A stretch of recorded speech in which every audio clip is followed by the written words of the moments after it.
اللہ تبارک و تعالی جل وعلا کی حمد و ثنا اور حضور نبی اکرم شفیع معظم فخر آدم و بنی آدم صلی اللہ علیہ وسلم کی پاک بارگاہ میں ہدیہ درود و سلام پیش کرنے کے بعد میرے نہایتی واجب الاحترام بزرگوں، دوستوں، بھائیوں، السلام علیکم ورحمۃ اللہ وبرکاتہ۔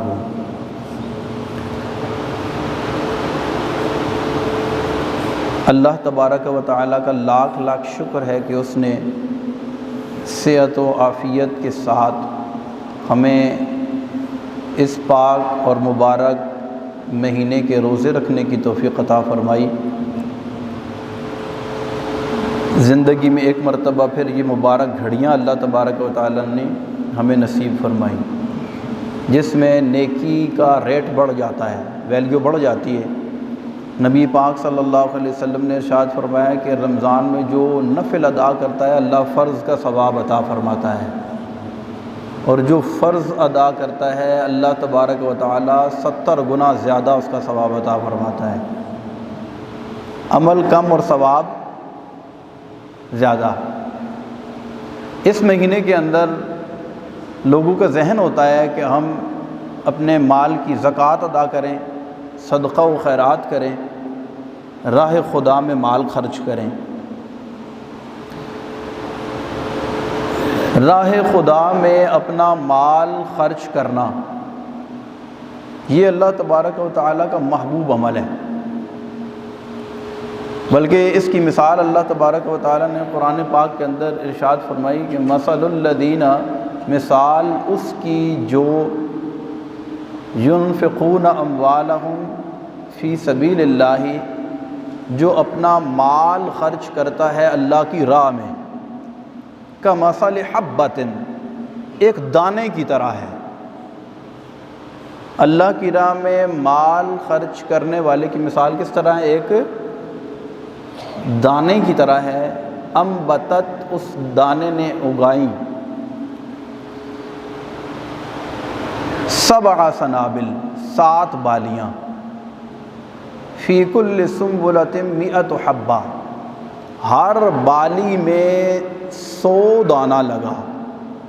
واللہ یضاعف لمن یشاء واللہ واسع علیم، اور اللہ اس سے بھی زیادہ جتنا چاہے جس کے لیے بڑھا دے۔ مثال پہ غور کیجئے گا کہ اللہ کی راہ میں مال خرچ کرنے والے کی مثال کیا ہے؟ ایک دانے کی طرح ہے جس دانے نے 7 بالیاں اگائیں۔ بالی کو ہماری زبان میں کیا کہتے ہیں؟ سٹا کہتے ہیں پنجابی میں۔ جیسے گندم کا دانہ ہم بو دیتے ہیں، وہ اگتا ہے تو اس کے اوپر جو بالیاں لگتی ہیں، سٹے یعنی وہ لگتے ہیں، اور ہر سٹے کے اندر عام طور پر کتنے دانے ہوتے ہیں؟ 100 دانے ہوتے ہیں۔ زمیندار یہاں پر اگر کوئی بیٹھے ہیں تو ان کو معلومات ہوگی، ہر سٹے میں 100 دانے نہیں ہوتے، لیکن اس کی مثال یہاں پر دی کہ اس دانے نے 7 بالیاں اگائیں، اور ہر بالی کے اندر کتنے ہیں؟ 100 حبہ، 100 دانے ہیں۔ تو ایک دانہ زمین میں بونے سے کتنے دانے حاصل ہوئے؟ 700 دانے حاصل ہوئے۔ اچھا، خالی 700 دانے نہیں حاصل ہوئے۔ واللہ یضاعف لمن یشاء واللہ واسع علیم، اور اللہ چاہے تو اس سے بھی کہیں زیادہ بڑھا دے۔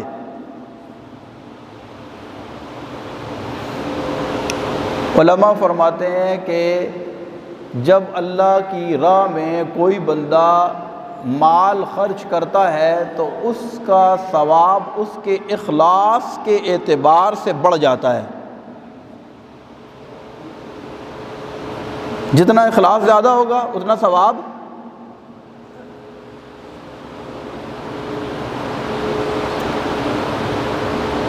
کہیں تو فرمایا کہ ایک خرچ کرو گے تو 10 ملے گا، کہیں فرمایا ایک خرچ کرو گے تو 700 ملے گا، اور کہیں فرمایا کہ اس سے بھی زیادہ اللہ جتنا چاہے بڑھا دے۔ ہمارے نبی پاک صلی اللہ علیہ وسلم نے ارشاد فرمایا کہ اللہ کی قسم صدقے سے تمہارا مال کبھی کم نہیں ہوگا۔ صدقے سے تمہارا مال کم نہیں ہوگا۔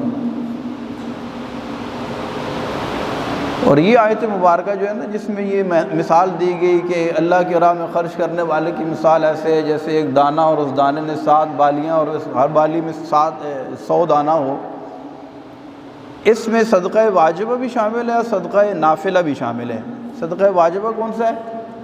زکوٰۃ، فطرہ وغیرہ، اور صدقہ نافلہ عام طور پر جو ہم صدقہ و خیرات وغیرہ کرتے ہیں۔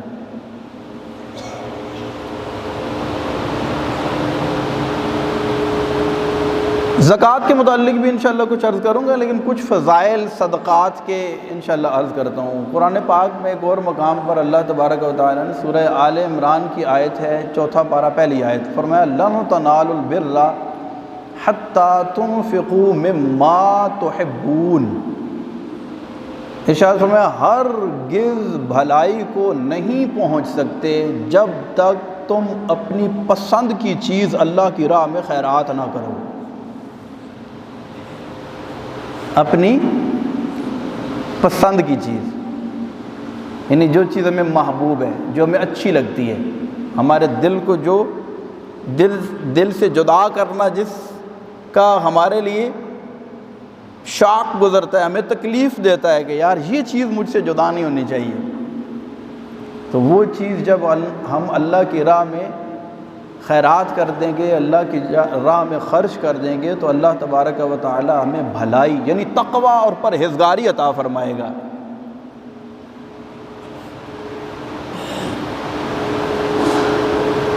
ہمارے بزرگان دین اور صحابہ کرام علیہم الرضوان کا کیا حال تھا؟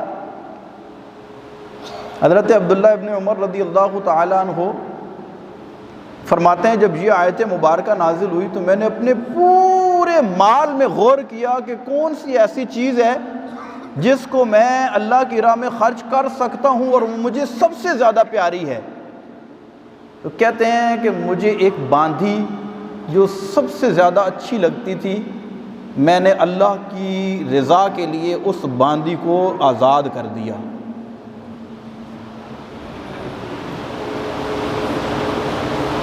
کیونکہ اللہ نے فرمایا نا کہ ہرگز بھلائی کو نہیں پہنچ سکتے جب تک اپنی پسند کی چیز اللہ کی راہ میں نہیں خرچ کرتے۔ اسی طرح حضرت عبداللہ ابن عمر رضی اللہ تعالیٰ عنہ ایک مرتبہ بیمار ہو گئے، اور آپ کو پتہ ہے کہ جب بندے کو بخار ہو تو کچھ کھانے پینے کو دل نہیں کرتا، اور کچھ تھوڑی سی طبیعت میں افاقہ ہوتا ہے تو پھر بندے کو دل کرتا ہے کہ کوئی نمکین چیز کھائے۔ تو ان کو کافی دن بخار رہا، تھوڑی سی طبیعت بہتر ہوئی تو آپ کا دل کیا کہ میں بھنی ہوئی مچھلی کھاؤں۔ اپنے غلام کو بلایا اور کہنے لگے کہ میرا دل کرتا ہے میں آج بھنی ہوئی مچھلی کھاؤں، تو میرے لیے مچھلی لے آؤ۔ اب غلام بڑا خوش ہوا کہ اس کا مطلب ہے کہ آپ کی طبیعت کچھ بہتر ہو رہی ہے، کافی دنوں سے کچھ کھایا نہیں ہے۔ تو کافی دنوں سے یا کافی دیر سے کچھ کھایا نہ ہو تو پھر نمکین کھانے کو دل کرتا ہے۔ ہمارے ہاں روزہ افطار ہوتا ہے تو کیا کرتے ہیں، ہم پکوڑے بناتے ہیں۔ یہ پکوڑے کیوں بنائے جاتے ہیں؟ کیونکہ نمکین چیز کھانے کو دل کرتا ہے، حالانکہ یہ صحت کے لیے نقصان دہ ہے، لیکن پھر بھی ہم سب کیا کرتے ہیں، چاٹ، پکوڑے، سموسے، باقی چیزیں بھی دسترخوان پہ پڑی ہوتی ہیں، لیکن ہماری نظر کس کے اوپر جاتی ہے؟ پکوڑوں کے اوپر جاتی ہے، کیونکہ منہ کا ذائقہ جو ہے سارا دن کھایا کچھ نہیں ہوتا تو دل کرتا ہے کچھ 1-2 پکوڑے جو ہے نا وہ کھاتے ہیں تو پھر تھوڑی طبیعت بہتر ہوتی ہے۔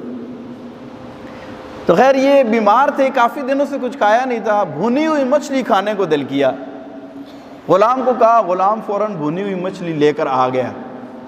آپ نے جب وہ مچھلی اپنے سامنے رکھی تو ایک فقیر نے صدا دی کہ اللہ کے نام پر کچھ دے دو۔ آپ نے اپنے غلام کو وہ مچھلی اٹھا کر دی اور کہا کہ یہ اس فقیر کو دے دو۔ اب غلام بڑا پریشان ہوا، کہنے لگا حضرت آپ اتنے دنوں کے بعد آپ نے کسی چیز کے کھانے کی خواہش کا اظہار کیا ہے، آپ یہ مچھلی کھا لیں، میں فقیر کو پیسے دے دیتا ہوں۔ آپ نے کہا نہیں، یہ مچھلی ہی فقیر کو اٹھا کر دو۔ اب غلام نے اٹھائی مچھلی اور فقیر کو دے دی۔ جب فقیر دور چلا گیا نا تو غلام پیچھے بھاگ کر گیا اور فقیر کو جا کر کہتا ہے کہ یہ مچھلی کے پیسے لے لو اور مچھلی مجھے بیچ دو۔ فقیر کو پیسے دیے اور وہ مچھلی جو ابھی اٹھا کر اس فقیر کو دی تھی وہ خرید کر کے لے آئے اسے، اور خوشی خوشی آ کر ان کی بارگاہ میں پیش کی۔ اب یہ دیکھا تو حیران ہو گیا، کہا میں نے تو کہا تھا کہ مچھلی اٹھا کے فقیر کو دے دو، تم دوبارہ اٹھا کے لے آئے ہو۔ تو غلام نے بڑی خوشی سے کہا حضرت میرا دل کر رہا تھا کہ آپ یہ مچھلی کھائیں، کافی دنوں سے آپ نے کچھ کھایا نہیں ہے، تو میں نے فقیر کو مچھلی کے پیسے دے کر اس سے خرید کر مچھلی لے آیا ہوں تاکہ آپ کھا لیں۔ آپ نے وہ مچھلی پھر اٹھائی، غلام کو دیتے ہوئے ارشاد فرمایا کہ قرآن پاک میں اللہ تبارک و تعالی نے ارشاد فرمایا ہے لَن تَنَالُوا الْبِرَّ حَتَّى تُنْفِقُوا مِمَّا تُحِبُّونَ، ہرگز بھلائی کو نہیں پہنچ سکتے جب تک اپنی پسند کی چیز اللہ کی راہ میں خیرات نہ کرو۔ یہ مچھلی مجھے پسند تھی، اسی وجہ سے میں نے اٹھا کر دی ہے کہ تم فقیر کو دے دو، اب جاؤ دوبارہ یہ مچھلی فقیر کو دو اور اس سے پیسے بھی واپس مت لینا۔ کیوں؟ کہ مجھے اللہ تبارک و تعالی کی طرف سے ملنے والی بھلائی کی حرص ہے اور مطلوب ہے۔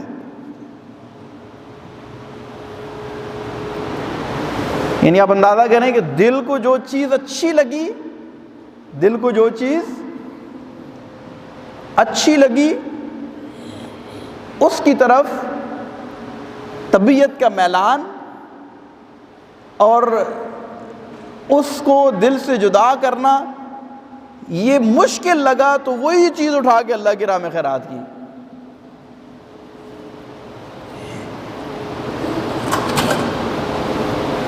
لیکن ہم کیا کرتے ہیں؟ ہم اپنی پسند کی چیز اللہ کی راہ میں خیرات کرتے ہیں۔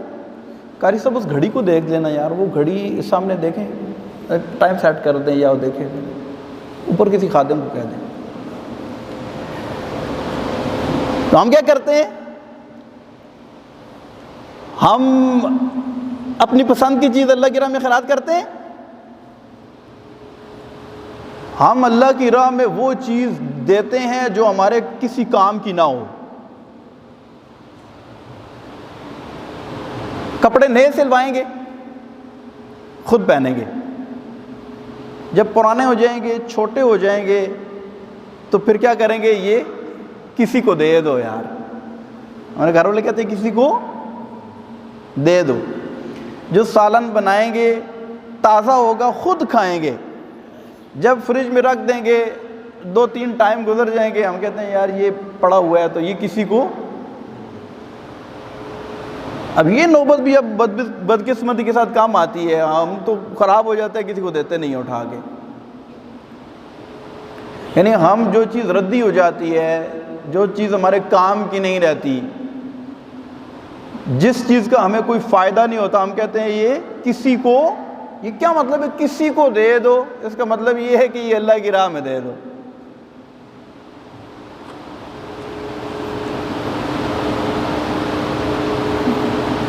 جو بچہ لائق ہوتا ہے، جینیس ہوتا ہے، پڑھائی میں تیز ہوتا ہے، شارپ ہوتا ہے، محنت کرتا ہے، اچھی پوزیشن لیتا ہے، ہم کیا کرتے ہیں؟ ہم اس کو اسکول پڑھاتے ہیں۔ اسکول پڑھانا چاہیے، میں بھی اپنے بچوں کو اسکول پڑھا رہا ہوں، ہم سب کو پڑھانا چاہیے، لیکن ہم اس کو کیا کرتے ہیں؟ دنیاوی اعتبار سے بڑا آدمی بنانے کے لیے اس کے لیے راہیں ہموار کرتے ہیں، اس کو موقع فراہم کرتے ہیں۔ لائق ہے نا بچہ، لیکن جو بچہ پڑھتا نہیں ہے، توجہ نہیں کرتا، ذہین نہیں ہے، ڈل ہے، ہم اس کو کیا کہتے ہیں؟ پڑھو ورنہ تمہیں مدرسے بھی داخل کروا دوں گا۔ پڑھو ورنہ، یعنی جو چیز اچھی ہے، جو بچہ اچھا پڑھتا ہے، جس کی پڑھائی کی طرف توجہ ہے، اسے عالم دین نہیں بنائیں گے، اسے حافظ قرآن نہیں بنائیں گے، اسے اللہ کی راہ میں نہیں دیں گے۔ لیکن جو تھوڑا جس کی پوزیشن ذرا تھوڑی ڈاؤن ہے تو ہم کہتے ہیں کہ یار چلو اس کو بطور سزا ہم کہتے ہیں پڑھو ورنہ کیا کروں گا، مدرسے میں داخل کروا دوں گا۔ یعنی یہ میں آپ کو ذرا بتا رہا ہوں کہ ہماری مینٹیلٹی کیا ہے، ہم اللہ کی راہ میں خیرات کرنے کے حوالے سے کیسا ذہن رکھتے ہیں، ہم کیا سوچتے ہیں کہ ہم اللہ کی راہ میں کیا دیں، جبکہ ہمارے بزرگان دین کا حال یہ تھا کہ جو چیز انہیں سب سے زیادہ اچھی لگتی نا وہ اللہ کی راہ میں خیرات کر دیتے تھے۔ حضرت ابو طلحہ رضی اللہ تعالیٰ عنہ جب یہ آیت مبارکہ نازل ہوئی نا تو ان کا ایک باغ تھا بیروحا، سنا ہوگا آپ نے بھی، بہت پیارا باغ تھا۔ آ کے عرض کرتے ہیں یا رسول اللہ صلی اللہ علیہ وسلم یہ باغ مجھے بہت محبوب ہے، یہ آیت مبارکہ نازل ہوئی ہے، میں اللہ کی رضا اور اللہ تبارک و تعالیٰ کی طرف سے ملنے والی بھلائی کو حاصل کرنے کے لیے اللہ کی راہ میں خیرات کرتا ہوں۔ تو نبی پاک صلی اللہ علیہ وسلم نے وہ باغ انہی کے رشتہ داروں میں تقسیم کر دیا۔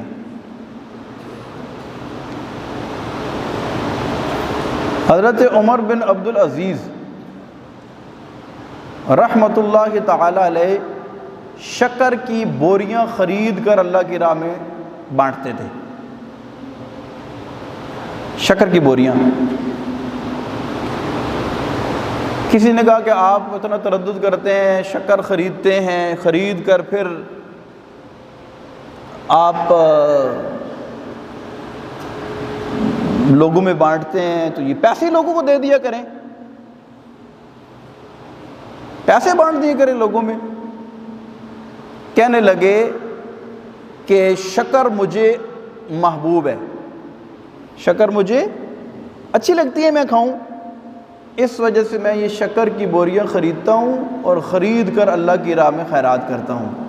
تبارک و تعالیٰ نے ارشاد فرمایا لن تنالوا البر حتی تنفقوا مما تحبون، ہرگز بھلائی کو نہیں پہنچ سکتے جب تک اپنی پسند کی چیز اللہ تبارک و تعالیٰ کی راہ میں خیرات نہ کرو۔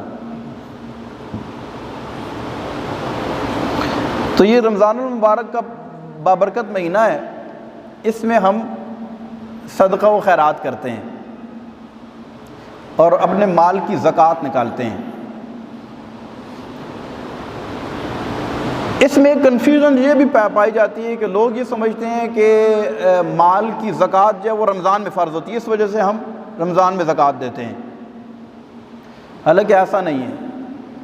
مال کی زکوٰۃ آپ کی اس وقت فرض ہوتی ہے کہ شرعی تقاضوں کے مطابق جب آپ پر شرائط مکمل ہو جاتی ہیں۔ اب وہ سال کا کوئی بھی مہینہ ہو سکتا ہے، کوئی بھی تاریخ ہو سکتی ہے، ہاں اگر فرض ہونے سے پہلے آپ یہ چاہتے ہیں کہ میں رمضان میں زکوٰۃ دے دوں کہ اس میں ثواب زیادہ ہوتا ہے تو وہ آپ دے سکتے ہیں، ورنہ اگر شعبان میں یا رجب میں زکوٰۃ فرض ہو گئی اور آپ نے انتظار کیا کہ میں رمضان میں زکوٰۃ دوں گا تو گناہ گار ہوں گے۔ جیسے بچہ جب بالغ ہو جاتا ہے، سن بلوغت پہ جب قدم رکھتا ہے تو اب اس پر نماز فرض ہو جاتی ہے، تو نماز فرض ہوتے ہی اب جیسے رات کو بچہ سویا اور بلوغت کے آثار ظاہر ہو گئے تو اب رات کو عشاء کی نماز اس پر فرض ہے۔ اگر اس کی آنکھ کھلی تو رات کو عشاء کی نماز پڑھے گا، ورنہ اگر صبح آنکھ کھلی فجر کا ٹائم داخل ہو گیا تو اب رات کی جو عشاء ہے اس کی قضا کرے گا، کیونکہ ہر چیز کا ٹائم ہے نا، شریعت کے احکام اس کی طرف متوجہ ہو گئے جو ہی وہ سن بلوغت میں داخل ہوا۔ اسی طرح جب کسی پر زکوٰۃ فرض ہو گئی تو اس فرض ہونے کے ساتھ ہی اس نے زکوٰۃ ادا کرنی ہے، حولان حول اور دیگر شرائط جب پائی جائیں گی۔ تو اب یہ نہیں ہے کہ زکوٰۃ فرض ہوگی اور ہم یہ کہیں کہ ہم رمضان میں ہی زکوٰۃ دیں گے، اس کے لیے ہمیں پتہ ہونا چاہیے کہ ہمارے اوپر زکوٰۃ کب فرض ہوئی ہے۔ اللہ نے چاہا تو انشاءاللہ اس بارے میں بھی آپ کو مزید تفصیل کے ساتھ بیان کروں گا۔ زکوٰۃ کے پورا ایک ٹاپک ہے اور زکوٰۃ کے مسائل، نماز کے مسائل، یہ اتنی ضروری چیزیں ہیں، بیسکس جو ہے عام طور پر لوگوں کو پتہ نہیں ہوتی. تو انشاءاللہ اس بارے میں بھی میں کچھ عرض کروں گا کہ زکوٰۃ کس پر فرض ہوتی ہے اور کس پر نہیں ہوتی. ابھی فی الحال مطلق ہم صدقہ و خیرات کرنے کے حوالے سے بات کر رہے ہیں. اس میں ایک ضروری چیز ہے، وہ انشاءاللہ کرتے ہوئے آگے چلوں گا، کہ ہم صدقہ کسے دیں. یہ بھی ایک سوال ہے، صدقہ کس کو دیں، زکوٰۃ کس کو دیں. یہ بھی ہمارا ایک المیہ ہے کہ ہمارے معاشرے کے اندر پیشہ ور بھیکاریوں کا اتنا راج ہے کہ جو بیچارے حقدار ہیں، سفید پوش ہیں، وہ محروم رہ جاتے ہیں، پیشہ ور بھیکاری لے جاتے ہیں، مانگنے والے لے جاتے ہیں. حالانکہ یہ بات کسی سے ڈھکی چھپی نہیں ہے، اور ہم میں سے ہر سمجھدار آدمی اس بات سے واقف ہے کہ مانگنے والوں کی باقاعدہ پوری ٹیمیں ہوتی ہیں، ان کی پوری گینگز بنی ہوئی ہیں، پورے گروپس بنے ہوئے ہیں. باقاعدہ انہوں نے ایریاز اور علاقے ڈیوائیڈ کیے ہوئے ہیں کہ اس ایریے کے اندر اس نے مانگنا ہے، اس ایریے کے اندر اس نے مانگنا ہے، اس ایریے کے اندر اس نے مانگنا ہے. وہ مجھے ایک بندہ بتا رہا تھا، کہتا ہے کہ اسلام آباد کے ایریے کے اندر جو ہے نا، ان کی فقیروں کی جو ٹیم ہے وہ ایک خاص ایریا ہے یا کچھ چوک ہیں سمجھ لیں، اس ایریے کے اندر اگر کوئی مطلوبہ رقم حاصل نہ کر سکے نا تو اس کو ٹرانسفر کر دیتے ہیں کہ یہ یہاں پر جو ہے تم اس کے قابل نہیں ہو. سمجھ آ رہی بات؟ یعنی ایریاز ڈیوائیڈ کیے ہوئے ہیں. یار اسلام آباد میں رہتے ہو اور تم 10,000 کی دہاڑی نہ لگاؤ تو اس کو ٹرانسفر کر دیتے ہیں کہ یار تم ٹیکس لے چلے جاؤ یا دوسری کسی شہر میں مطلب چلے جاؤ. اسلام آباد میں capital of the Pakistan, capital میں جب رہو گے تو تمہیں اتنی دہاڑی لگانی چاہیے. تو یہ جو پیشہ ور بھیکاری ہیں یہ بھی ہمارے معاشرے کا ایک بہت بڑا ناسور ہے. اور اس بارے میں اگر تھوڑی سی آپ معلومات حاصل کریں تو یہ دن میں جب بھیس بدل کر آتے ہیں تو ان کا حلیہ کچھ اور ہوتا ہے، اور شام کو یہ اپنی گاڑی میں بیٹھ کے گھر جاتے ہیں. اور ہم کیا کرتے ہیں؟ ہم اپنی زکوٰۃ، اپنے خیرات اور اللہ کی راہ میں جو ہم نے خرچ کرنا ہے وہ ہم اس کو دے دیتے ہیں. نتیجہ کیا نکلتا ہے؟ جو سفید پوش اور حقدار لوگ ہیں وہ جوں کی توں رہ جاتے ہیں، مانگتے نہیں کسی سے. ہم کہتے ہیں ہم نے دے دیا ہے. تو میرا آپ کو مشورہ ہے کہ پیشہ ور مانگنے والے، جو گاڑی کا دروازہ آپ کو بتا کے نا عورتیں مانگ رہی ہوتی ہیں اور بندے مانگ رہے ہوتے ہیں، ان کی حوصلہ افزائی ہم کرتے ہیں دے کر. ہم اگر ان کو دینا چھوڑ دیں نا تو ان کی حوصلہ شکنی ہو، اور یہ کم از کم کچھ نہ کچھ اس کا بندوبست ہو. لیکن ہم کہتے ہیں یار بس مانگ رہے، کچھ نہ کچھ نکال کے. گاڑی میں باقاعدہ پیسے ہم نے چینج رکھی ہوئی ہوتی ہے، پیسے رکھے ہوتے ہیں. گاڑی کا دروازہ جب جو ہی ناک کرتا ہے تو ہم فوراً شیشہ نیچے کر کے ہم کہتے ہیں یار اس کو بھاگ. کبھی بھی نہ دیں. اس سے میری ذاتی رائے یہ ہے کہ اس سے آپ کو ثواب نہیں ملے گا. یعنی آپ پیشہ ور بھیکاریوں کو اگر ان کے اس غلط کام پر سپورٹ کر رہے ہیں تو آپ کو صدقہ کرنے کا ثواب یا آپ کو یہ مال خرچ کرنے کا ثواب کیسے ملے گا؟ اس کا الٹرنیٹ آپ کو بتاتا ہوں. ایک اگر آپ چاہیں تو آپ اس کو اختیار کر سکتے ہیں. جیسے مثال کے طور پر آپ نے گھر میں کوئی کام لگایا اور کسی مزدور کو لے کر کے آئے ہیں، مزدور لے کے آئے ہیں. اب سارا دن اس نے کام کیا، اس کی جتنی دہاڑی آپ سے طے ہوئی ہے آپ نے اس کو دے دی ہے. اب کچھ ایکسٹرا پیسے اس کو دے دیں. اب یہ پیشہ ور بھکاری نہیں ہے، یہ مانگنے والا نہیں ہے، اب یہ کسی کا حق دبانے والا نہیں ہے، یہ محنت کرنے والا ہے. اس کو دیں، ایکسٹرا دے دیں. کسی ٹیکسی والے کو آپ نے ہائر کیا، آپ نے کہیں جانا ہے، آپ بیٹھ کے گئے ہیں اور جا کر 500 روپے اس کا بنتا ہے، آپ 1000 روپے نکال کے اس کو دے دیں. اور آپ دیکھیں کہ اس کی آنکھوں میں ایسی چمک ہوگی اور اس کے دل سے ایسے دعائیں نکلیں گی کہ آپ کو کہنے نہیں پڑے گا کہ بھائی میرے لیے دعا کر دینا۔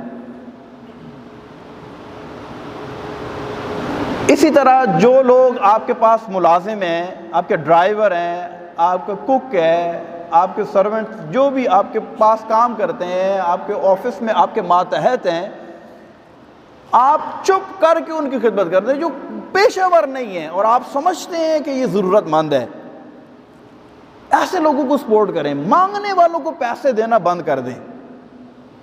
یہ پیشہ ور جو مانگنے والے ہیں، یقین کریں انہوں نے ہمارے معاشرے کا بیڑا غرق کر دیا ہے۔ سب سے بڑا نقصان میں نے آپ سے عرض کیا ہے کہ جو حقدار ہے اس تک پیسے نہیں، اس کا حق نہیں پہنچتا۔ تو پیشہ ور بھکاریوں کی حوصلہ شکنی کریں اور سفید پوش لوگوں کی جو محنت کش ہیں، جو خون پسینے کی کمائی سے اپنے اہل و عیال کا پیٹ پالتے ہیں، ایسے لوگوں کی حوصلہ افزائی کریں۔ سخت سردی کے موسم میں رکشہ چلانے والے کو روک کر آپ نہ بھی بیٹھیں تو 100 روپیہ اس کو پکڑا دیں، کہیں کہ بھائی یہ میری طرف سے رکھ لو۔ میں یہ سمجھتا ہوں کہ آپ 1000 پیشہ ور بھکاریوں کو دیتے ہیں نا، وہ ایک طرف، اور یہ 100 روپے اگر آپ نے کسی رکشے والے کو دے دیا جو سردی میں، سخت سردی میں رکشہ چلا رہا ہے، ہاتھوں پہ دستانے بھی اس نے پہنے ہوئے ہیں، گلوز، تو اگر آپ اس کو 100 روپے دے دیں گے تو وہ سارا دن سوچتا رہے گا، کیونکہ یار مجھے کسی بندے نے ایسے روک کے کہا کہ یہ 100 روپے رکھ لو، وہ ابر تو لے گا ہی نہیں، وہ کہے گا پتہ نہیں مجھے مانگنے والا۔ اور اگر ایسے نہیں آپ وہ سمجھتے ہیں کہ اس کو اچھا نہیں لگے گا، تو کبھی آپ جب رکشے پہ بیٹھیں اترے تو اس کو 500 روپے دے دیں، کہیں کہ بھائی یہ آپ 500 روپے رکھ لیں۔ وہ کہے گا میرے 10 روپے بنتے ہیں، 20 روپے بنتے ہیں اور مجھے 500 روپے، سارا دن نہیں بلکہ شاید ساری زندگی یاد کرے گا کہ یار ایک بندہ میرے پاس بیٹھا تھا، اس نے مجھے 500 روپے نکال کے دے دیا تھا۔ کتنا خوش ہوگا، کتنی دعائیں دے گا۔